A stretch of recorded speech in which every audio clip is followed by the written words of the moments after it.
আগে কোনোদিনই ঘটেনি। তাহলে এই দফায় কেন হলো? কেন হলো এটাই তো আমরা বুঝতে পারছি না। এটা প্লেনের মাপে কাজ হচ্ছে, এই এলাকাটা প্লেন মাপে কাজ করছে। আগে যেমন মোথাবাড়ি হলো, উম্মরপুর হলো, তারপর যে ধুলিয়ান শুক্রবারের দিন হলো, শনিবারের দিন আমাদের জাফরাবাদ, রানীপুর, ধুলিয়ান, বেদগুনা সবকে আবার একসাথে অ্যাটাক।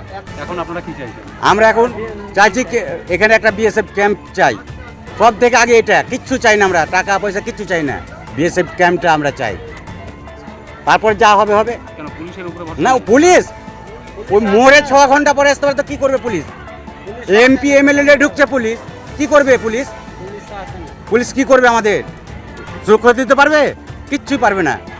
আমরা এসব বুকে যদি গুলি করে দেয় তাও ভালো, বিএসএফ থাক, বাঁচবো, না তো এই রাজ্যে তো থাকতেই পারবো না।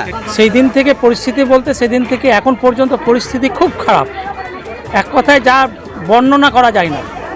বিভৎস প্রকৃতি, যা আমরা পশ্চিমবঙ্গ পুলিশের অর্থাৎ ওয়েস্ট বেঙ্গল পুলিশের আমরা বারবার একাধিকবার ফোন করেও কোনো রকম হেল্প পাইনি। একমাত্র আমাদের কাছে যদি বিএসএফ এসে না পৌঁছতো তাহলে আমাদের বাকি বাড়িগুলো যেগুলো আছে অক্ষত সেগুলো একটাও থাকতো না, সমস্তগুলোই প্রায় ধূলিসাৎ হয়ে যেত। আপনার দাবি কি এখন? আমাদের দাবি, যদি আমাদেরকে এখানে আমরা যদি ভারতবর্ষের যদি প্রকৃত নাগরিক হই, আমরাকে যদি এখানে যদি ভারত সরকার মনে করে যে না তারা তাদের ভিটে মাটিতে থাকুক, তাহলে একমাত্র আমাদের উপায় হচ্ছে এখানে বিএসএফ ক্যাম্প।